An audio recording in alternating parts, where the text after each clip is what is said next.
తిరుమల పరకామణిలో డాలర్లు దొంగలించిన కేసులో ఫిర్యాదు చేసిన పోలీస్ అధికారి సతీష్ కుమార్ది హత్యేనని వైద్యులు ప్రాథమికంగా నిర్ధారించారు. గుంతకల్ నుంచి తిరుపతికి రైల్లో వెళ్తూ తాడిపత్రి వద్ద రైల్వే ట్రాక్ పక్కన సతీష్ కుమార్ శవంగా తేలారు.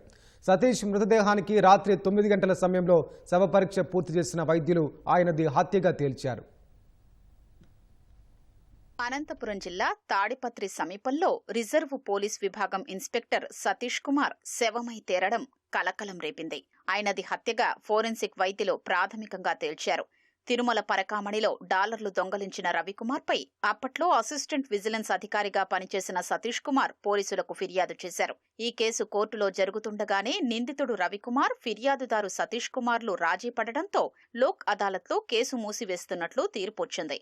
ఈ కేసులో రాజీపడ్డ వైనంపై ఓ వ్యక్తి హైకోర్టులో పిల్వేయడంతో సిఐడి నుంచి కోర్టు వివరాలు కోరింది. సిఐడి అధికారులు ఫిర్యాదుదారుడైన సతీష్ కుమార్ను విచారణకు రమ్మని పిలిచారు. సిఐడి ఎదుట విచారణకు హాజరయ్యేందుకు సతీష్ కుమార్ గుంతకల్లో రైలెక్కారు. మొదటి తరగతి ఏసీ బోగీలో ప్రయాణిస్తున్న సతీష్ కుమార్ తాడిపత్రి సమీపంలో శవంగా తేలాడు. ఘటనాస్థలికొచ్చిన బంధువులు సతీష్ను హత్య చేశారని ఆరోపించారు. మా తమ్ముడు డిపార్ట్మెంట్ లో పనిచేసినాడు, ఎంత గౌరవంగా ఫీల్ అయినాం తెలుసా. ఈ రోజు డిపార్ట్మెంట్ ఏం చేస్తుంది, ఆయన నా డిపార్ట్మెంట్ గానా నేను చూసుకుంటాను, మీరు ఊరుకోనండి, మీరు ఇన్వాల్వ్ కావద్దని అనే చెప్పినాడు మాతో. కానీ ఇదైతే పరాక్రమాన్ని గురించే జరిగిండేది. ఇది తిరుపతి దేవస్థానంలోనే పరాక్రమాన్ని గురించే జరిగింది. ఇది డౌట్ ఉంది, జరిగింది ఏదైతే వేరేదైతే లేదు. సిఐ అయినాక ఓర్సలేకనో ఏం చేసినారో ఏం కథ వంతుని కెరకాదు. ఇదైతే కక్షపూర్వకంగా జరిగింది వాస్తవం. మా వాడు ఒక నిజాయితీ గల పోలీస్ ఆఫీసరు. కక్షపూర్వకంగా జరిగింది సార్, ఇది మూమాటికి కక్షపూర్వకంగా జరిగింది. ఇదైతే ఉద్దేశపూర్వకంగా చేసిన హత్యనే. దీని మీద ఖచ్చితంగా విచారణ చేయాలా, ఖచ్చితంగా మాకు న్యాయం చేయాలా. ఇలాంటి పరిస్థితి ఏ అధికారికి కూడా రాకూడదు. చనిపోయేంత అసమర్థుడు కాడు. అతని నిజాయితీ గత రికార్డులు చేస్తే తెలుస్తుంది మీకు కూడా. రేపొద్దున ఇతని వల్ల మిగతా ఆఫీసర్ పేర్లు బయటకు వస్తాయనే ఉద్దేశంతోనే ఇది ఖచ్చితంగా పక్కా ప్లాన్ తో మర్డర్ జరిగింది. ఇంతకు మునిపే లైఫ్ థ్రెట్ ఉంటుందని ఒక మాట చెప్పేవాడు. పరకామణి గురించి మొత్తం పరకామణి గురించి ఎంక్వైరీ పోయి వచ్చినాను, నా వర్షం చెప్పొచ్చాను. నేను ఎటువంటి చిన్న తప్పు చేయలేదు కాబట్టి నేను ధైర్యంగా ఉన్నాను. వెంకటేశ్వర స్వామి మీద నేను నమ్మకంతో నేను పనిచేసినాను. పై అధికారులు ఒత్తిడి అయితే పూర్తిగా ఉందని చెప్పాడు. రైల్వే ట్రాక్ పక్కన పడి ఉన్న సతీష్ కుమార్ మృతదేహాన్ని పోలీసులు సుమారు 5 గంటల వరకు శవ పరీక్షకు తరలించకుండా పలు కోణాల్లో అక్కడే దర్యాప్తు మొదలుపెట్టారు.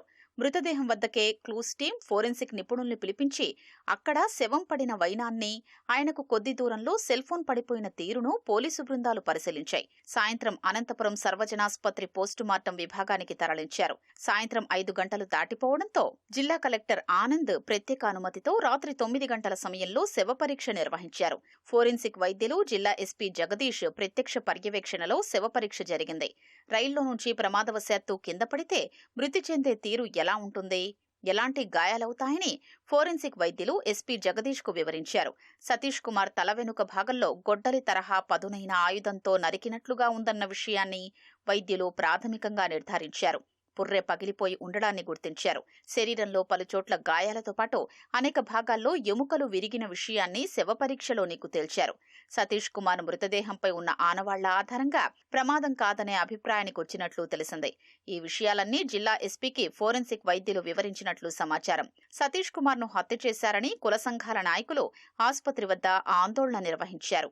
ఈరోజు పోలీస్ యంత్రాంగం కావచ్చు, ప్రభుత్వ యంత్రాంగం కూడా ఒక బ్లాక్ డేగా మేము భావిస్తున్నాం. ఎందుకంటే ఒక అధికారికి కూడా ఒక భద్రత లేక ఈరోజు ఆయన ప్రాణాలు కోల్పోవడం చాలా బాధాకరం.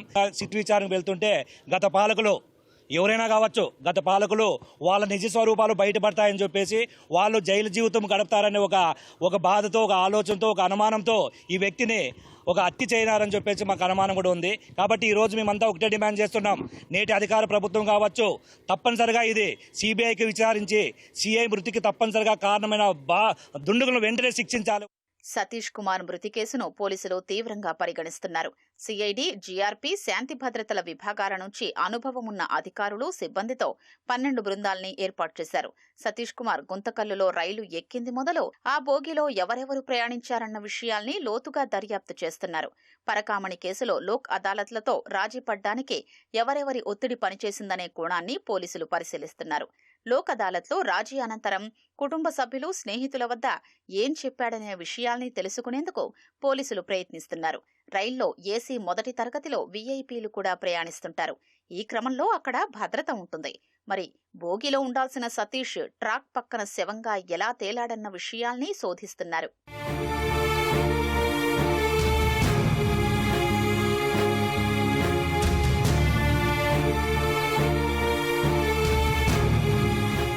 శవ పరీక్ష అనంతరం ఫోరెన్సిక్ వైద్యులు శుక్రవారం తెల్లవారుజామున 2 నుంచి 4 గంటల మధ్య ప్రాణం పోయిందని తేల్చారు. దర్యాప్తు జరుగుతున్న క్రమంలో మీడియాతో మాట్లాడడానికి పోలీసు అధికారులు ముందుకు రావటం లేదు. ఈ కేసులో ఎట్టి పరిస్థితిలో వారం రోజుల్లో పురోగతి సాధించేలా బృందాలు పనిచెయ్యాలని పోలీసు ఉన్నతాధికారులు ఆదేశాలిచ్చారు. రాత్రి 10 గంటల సమయంలో శవ పరీక్ష అనంతరం సతీష్ కుమార్ మృతదేహాన్ని కర్నూలు జిల్లాలోని ఆయన స్వగ్రామమైన పత్తికొండకు అంబులెన్సులో పోలీసులు తరలించారు.